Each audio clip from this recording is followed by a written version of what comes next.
Sunu Presse, à la présentation Aïcha Toupam. Sunu Presse vous est offert par le Grand Carnaval de Dakar. Bonjour. L'affaire West Africa Energy, la fraude fiscale, la saisine de cocaïne, l'affaire Moustapha Diakhaté, entre autres sujets, sont mis en exergue par les quotidiens reçus ce matin. L'enquête s'emballe, lit-on en première page du journal L'Observateur, revenant sur l'édition d'Abdoulaye Dia de Sénéco et Karim Diop de Locafrique. L'homme d'affaires Arona Dia, attendu à Dakar ce mercredi, et l'ex-directeur général de la Sénélec, Papa Mademba Bitèye, dans le collimateur. Pendant ce temps, la garde à vue de Samuel Sarr s'est vue prolongée pour de possibles confrontations entre actionnaires.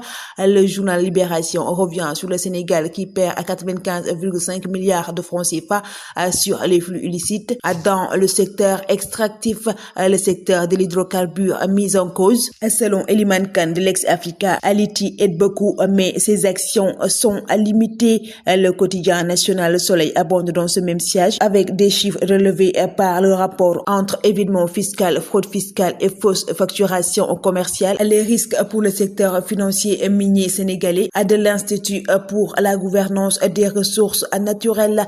Sud Quotidien abonde également sur cette question. Dans le secteur extractif, avant l'exploitation du pétrole, le Sénégal perdait jusqu'à 153 millions de dollars en recettes potentielles par an à cause de la fausse facturation commerciale, une somme équivalent à 95,5 milliards de francs CFA.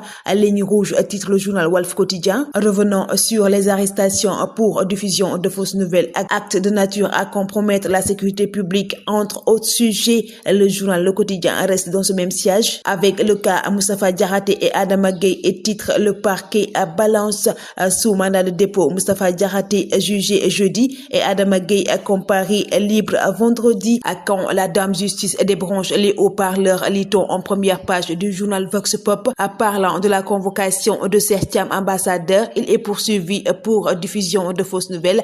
Ces propos ont mené à l'autosaisine du procureur. Réumi Quotidien s'intéresse sur la circulation de la drogue sur le corridor à Dakar-Kidira et les 2,114 tonnes de cocaïne saisies entre mars et novembre 2024. La contre-valeur totale est estimée à près de 169 milliards de francs CFA.